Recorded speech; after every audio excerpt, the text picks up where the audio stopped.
Greeting everyone. So here we are back again. So today the motive is a little different. Actually today we are going to discuss something which is ongoing in class, and the previous things will be also in continuation. So what we are going to discuss today is one of the very interesting thing, that is a tank circuit. Tank circuit we will discuss today. Alright, and if you are familiar with electromagnetic induction and AC, then this is going to be a very relatable topic. Otherwise, you might feel difficulties. Also, it will relate to SHM. So there are many correlation of this topic with other topics. So today we will be discussing tank circuit, and in tank circuit we will be uploading 2 or 3 segments more. In that we will be discussing the various type of tank circuit, rejector circuit, acceptor circuit, and other things also. LC also in series and parallel, AC and DC. So what we are here discussing first, LC tank circuit. First we will talk about. First we will take some assumption. First of all, tank circuit is LC circuit, and there are various type of circuit you can make by LC. First you can connect it to a source, right? AC source you can connect, and also you can do what? You can charge capacitor and directly connect inductor. That will be also your tank circuit. So what we will discuss first, the LC circuit. But before I discuss anything, I will tell you a few assumptions. Assumption we will be discussing. This will be constant throughout all the cases of LC circuit. So assumption number 1 is no energy losses, and actually this is the main and one of the main and sort of only assumption here. No energy losses, and if there is no energy losses, there will be no resistive nature of inductor and capacitor. This is the main assumption in any LC circuit we will be having. So what it will do SHM, and how it will do SHM, let's see. Okay, so first we have a circuit. This is our inductor.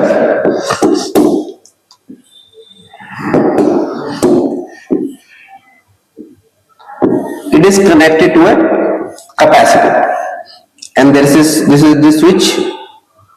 This is called switch 1.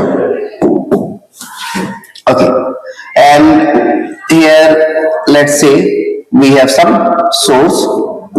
First of all, let's say we have source, a DC source, and this is the circuit. This is your switch 1, switch 2.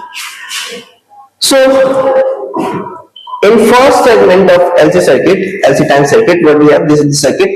First we will do in the same circuit, the very first step is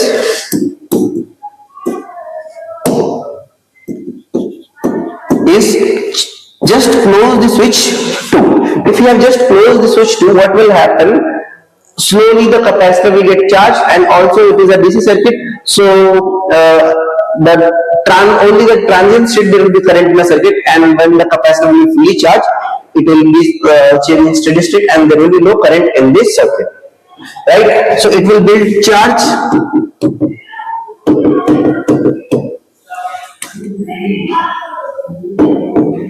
It will build charge.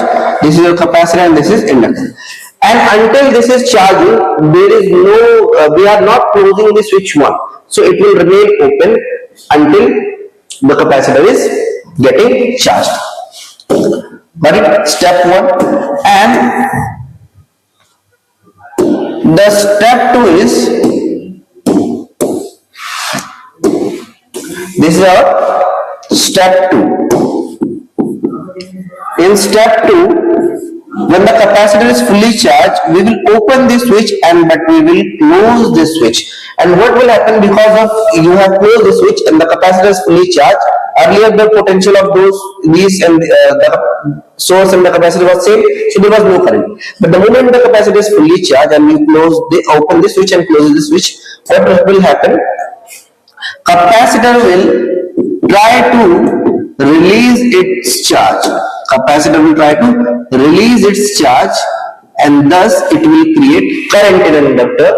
And you can see earlier there was no current in an inductor, so there is suddenly change in flux through the inductor. And if you remember Lenz's law, inductor will not accept it, and it will try to oppose the what? Ongoing current in the circuit due to capacitor. So this is, after this what will happen? The current is going through what? Inductor, and due to this there is sudden change in what? Magnetic field. So inductor will also create something called induced current, right? Induced current. And as capacitor will be losing its charge, slowly what will happen? It will have a fragment of charge left, means it is about to be discharged, and the current going in this direction will be decreasing. Here the current was increasing. So as you can see, the current is decreasing here. Now the inductor has to support it. And how it will support? It will create induced current in the direction of the current due to capacitor. And you can see here the inductor was fully charged and it is releasing the energy in the inductor, and when the capacitor is getting low in energy, inductor is giving the energy back to the capacitor. But in this segment it will be charged with opposite polarity. As the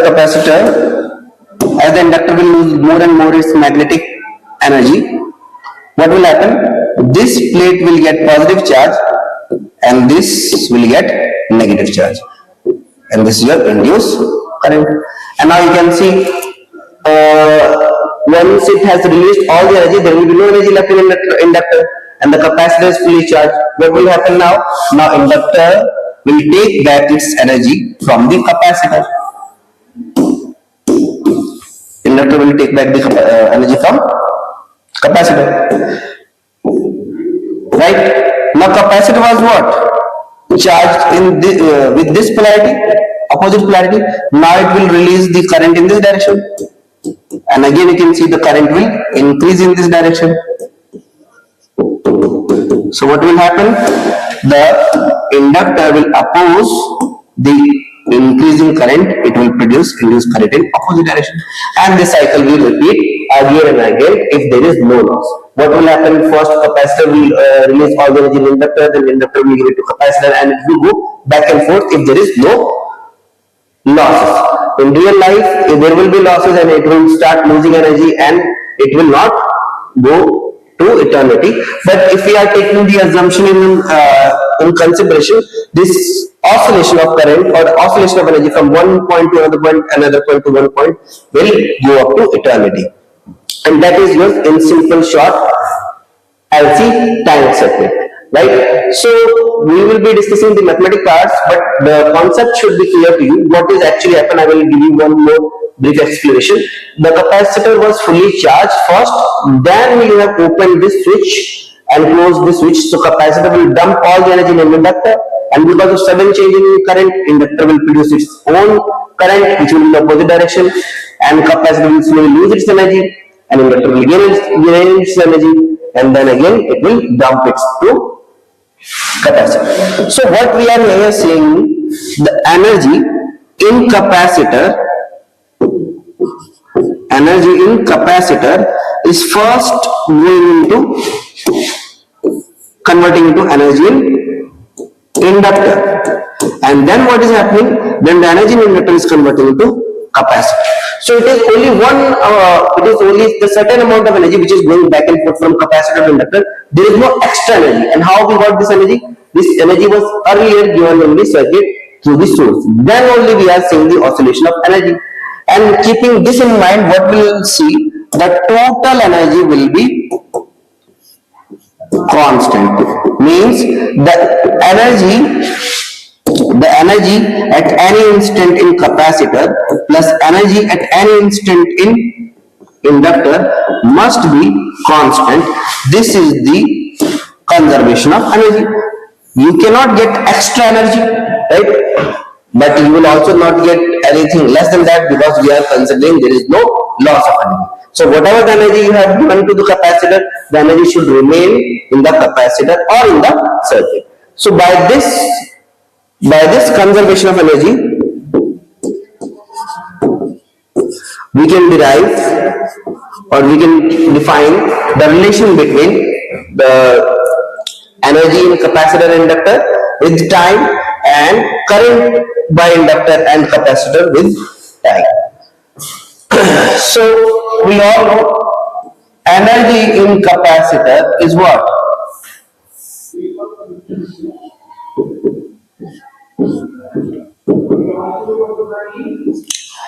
Q at any time square by 2C, right? C will not be changed, but the charge in capacitor will be variable, and energy at any time in inductor will be your what?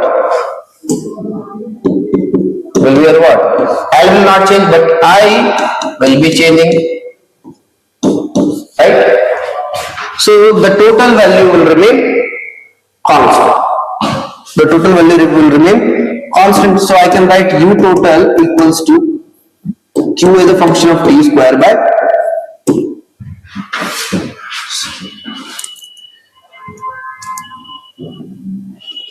and L, right? The total is constant. Also, you know, if you talk about charge, if you see the circuit initially, if the charge in capacitor decreases, the current will increase, or if the current is increasing, then the charge in capacitor will decrease. So keeping that in mind, I can write that I is minus dq over dt, right? And di by dt I can write minus d square q over dt square. If you can take the screenshot, so I can move to next part. And if I proceed with that, in equation what? In equation 1,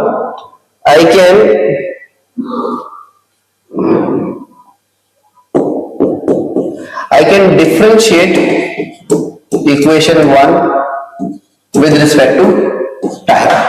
And you should know the U total will give you what? 0. We know because the total energy is conserved, so the rate of change of total energy will remain 0. But if you differentiate, the other part will not be 0. So we can see the relation is 0, and this will be your what? 2 Q as a function of T dq over dt by 2C, and this will be your what? We are differentiating with respect to that, so this will be your what? L times 2I di by dt, and here we will have 2. So you can cancel out the unwanted terms. And also, if you see, the dq by dt is nothing, I have written already, minus I. So if you substitute, you will get what? Q as a function of time times minus I over C. And here you will get what? L, we are not changing anything with that. Li and di over dt, right? and it will be cancel out. So you can get Q as a function of time by C,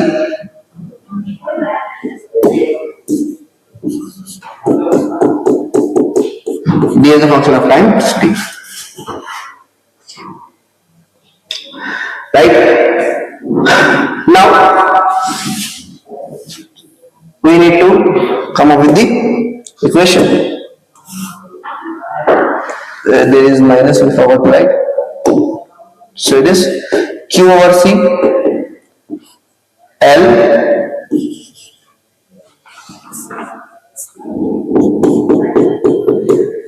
so we got this equation, but we want it to be in some suitable form. So what we will do here, we have already written that somewhere, yes, here, that your d over dt can be written as minus of d square q by dt square.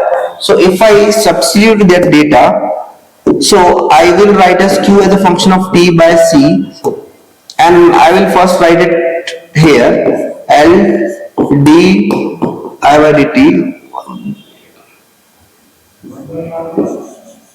then I can convert it into what?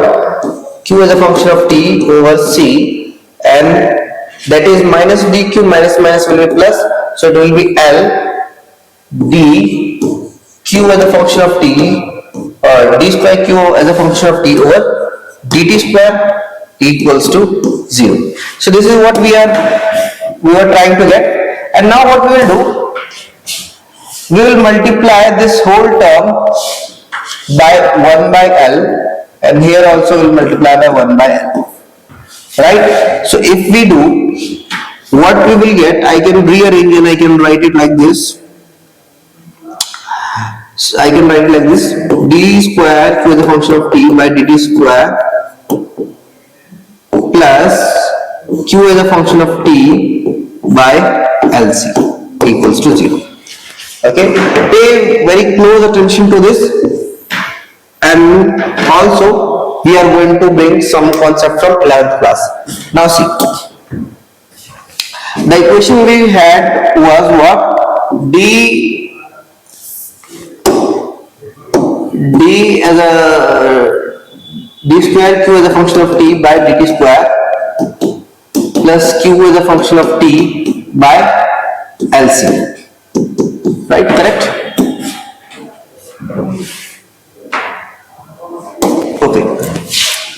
Now, if you are familiar with the 11th and mostly from SHM, if we recall SHM, and if you see, this is differential equation. If we recall SHM, then we know there is something called differential equation of SHM. Differential equation of SHM. SHM of, you can also take it as spring, right? If you had like this, a block, spring block system, right? If it will do what? SHM.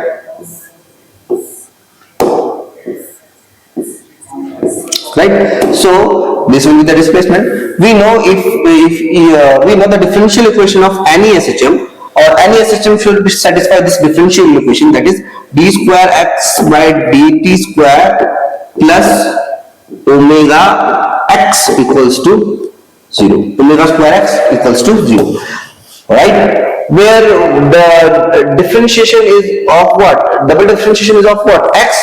That the displacement, and here you can see the differentiation is of what? We are differentiating q as a function of t, and if you compare, if you substitute q, or if you interchange q with x, you can see the coefficient of x is omega square. Similarly, the coefficient of q here will be 1 by LC.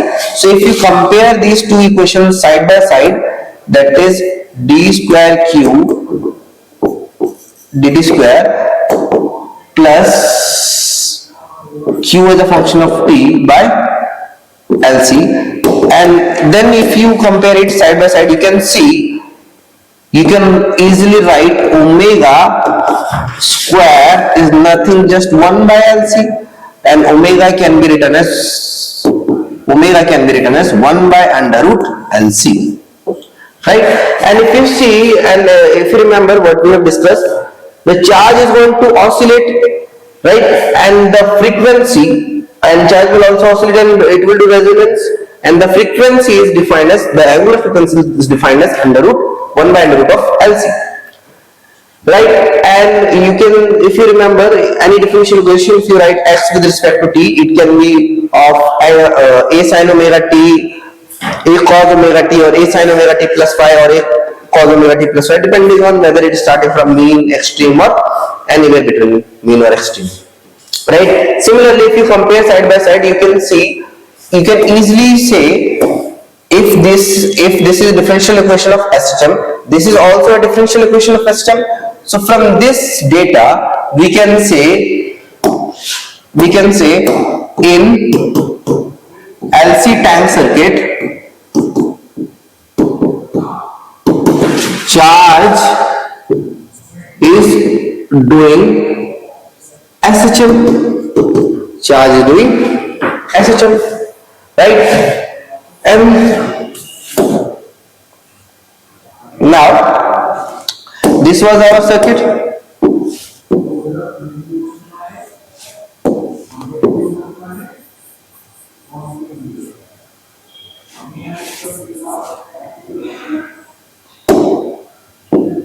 This was our circuit. Capacitor, this was switch, and this was closed, and the battery was out of the circuit once the capacitor was fully charged.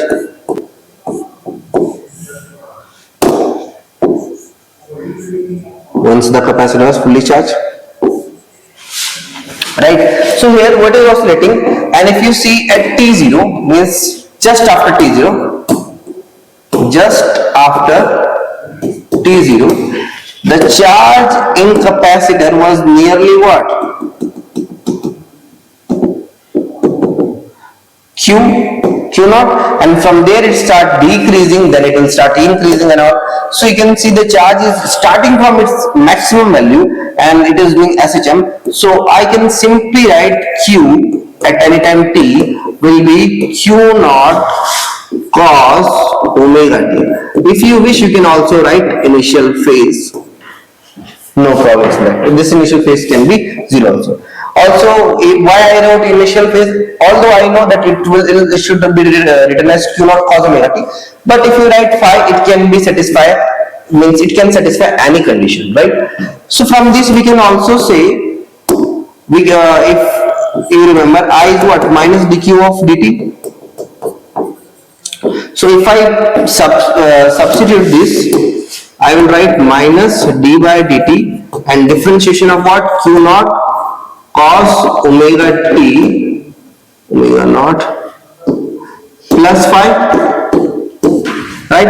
And if you simplify, then I as at any time t can be written as here minus this, and this will be Q naught, and this will be omega, and then it will be sine, there will be minus also, omega t plus phi, right? And minus minus can be simplified, and that will be a constant, so I can write it as I, this constant can be written as I naught, and the equation will be what? I naught sine omega t plus phi. And you can see both are doing SHM, current and the charge, and if you compare the side by side, you can see charge is leading current by 90 degree, because it can be also written as sine omega t plus phi plus 90. So you can see the phase difference of 90. And we have already discussed that energy is oscillating, right? Here we have already discussed that energy is oscillating. You can see the electric field will be also oscillating. I'll show you one more time so you can see easily.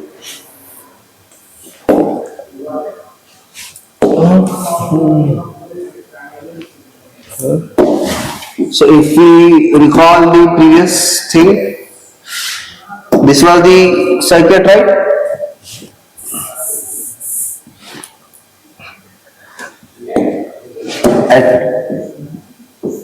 T0.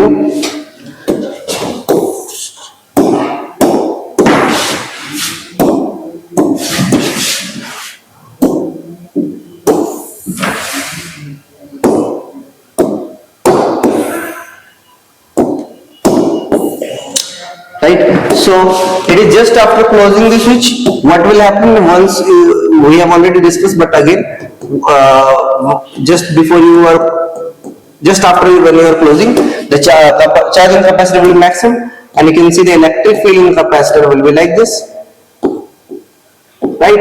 And as you closed, the current through the capacitor will go like this. This is current by capacitor, and it will be opposed by inductor because there is sudden inward current, so it will create magnetic field which will oppose. See, the current will be this, so magnetic will be current is going like this, so magnetic field will be in upward direction. So you can see it will create a magnetic field, right? As more and more current will go, charge will slowly decrease, and the magnetic field will get stronger.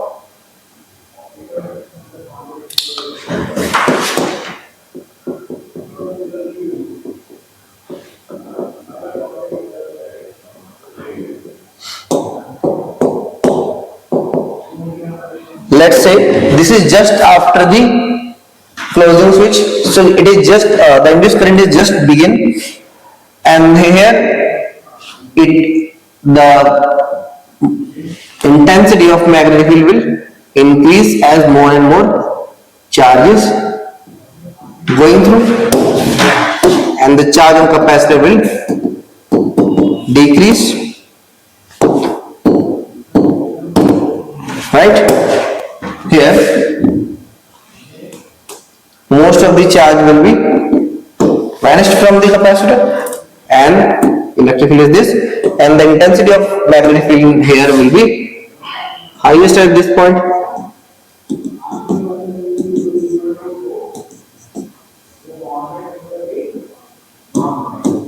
Right, now capacitor is almost discharged. Now what will happen, as you can see in this three picture, the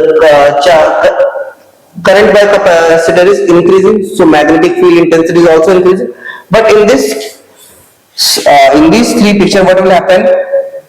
The capacitor is already discharged, so all the energy is now stored in inductor. Now what will happen? The inductor will release the energy back in capacitor. So if it is like in this case, what was happening from here to here, the current in capacitor is increasing. Here you can see the current in capacitor will decrease. So if it is decreasing, the capacitor will try to support the capacitor's current. So in order to support, it will create induced current in this direction. So you can see if it is producing an induced current in this direction, the direction of magnetic field will flip. The direction of magnetic field will be flipped.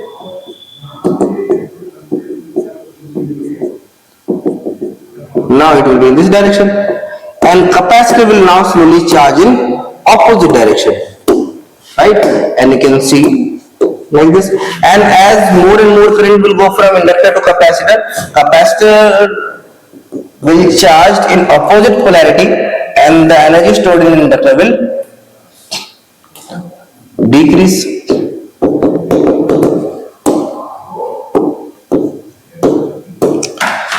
Right?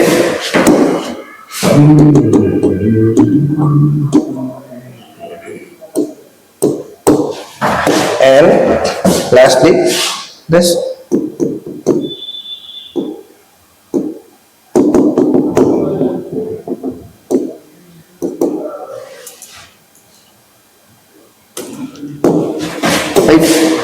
So here what we are trying to do here, I am just trying to show you, it is not just charge which is oscillating, it is also the magnetic field and electric field which is oscillating. You can see, and energy too. You can see the energy and the magnetic field and electric field and charge, all these things are oscillating back and forth from one body to another body, and For that we have obtained the equation for charge, we have obtained the equation for current, and remember in this we are assuming that there is no loss of energy. Got it? And from that you can also draw the graph of current versus time.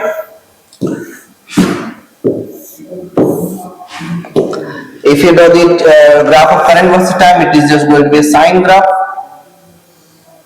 right? This will be your I versus T. And if you draw the graph of charge versus time, then this graph will be of cosine graph, right? This will be a cosine graph. But if we talk about energy in inductor and capacitor, at any time t, then it will be what? Half L I square, I at any time t square. So you can write half L I was what? I naught square sine square omega t plus phi. Similarly, if you write the equation of energy in capacitor at any time t, it will be half q square by c, right? And if you simplify, you will get what? Q was what? Q naught square cos square omega t plus phi by c. So if you draw the graph of energy in capacitor and energy in inductor, then it will be sine square graph and cos square graph.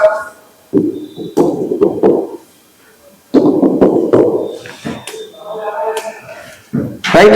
So if you draw the graph of UT of L, then it will be sine square graph. So if you know sine square graph, it will be like this,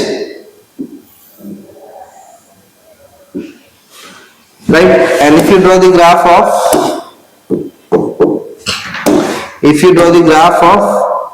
UT of C,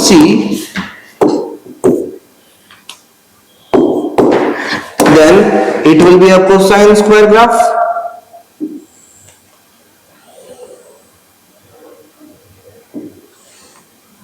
And you can see when energy in inductor is maximum, then energy in capacitor is 0, and when energy in inductor is 0, energy in capacitor is maximum. But if you take at any time t,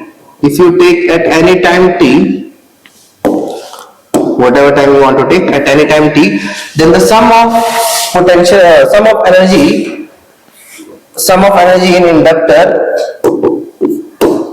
plus sum of energy in capacitor must be constant, and that constant will be your Q naught square by QC, right? So the overall energy will be constant, means at any time if you do the summation of your UT of L and UT of C will be constant, but energy in inductor and capacitor will be varying with time, but their sum will not change with time. Of course, we are taking the assumption. But if you see in real life, there will be losses. So the graph will not look like this, rather it will look somewhat different.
So if you draw the graph of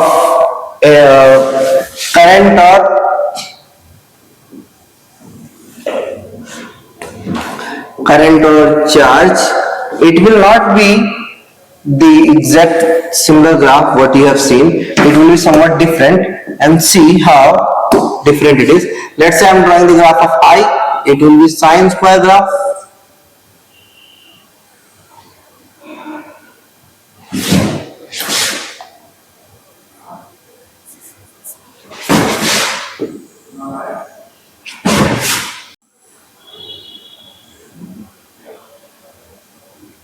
Right, but if you draw the graph of charge versus time,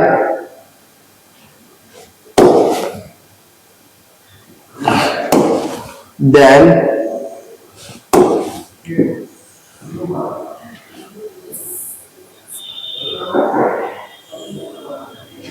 it will be little different.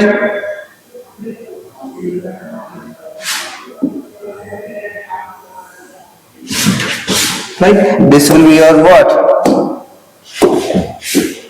Q, and this Q as a function of t, and this will be your I as a function of t. What's the graph is for? Right, what is happening? There is losses of energy as the oscillation progress. So what actually we do in real life? We apply one modulator or source which gives you pulsative potential source, and the pulsative potential source should be according to the frequency of the circuit. And if you apply this pulsative circuit in your LC tank circuit, what will happen? The losses of energy in quarter cycle or per cycle can be compensated by this pulsative potential source. Got it? But this segment is not in your syllabus. But the previous one where we have taken the assumption, it is in your syllabus.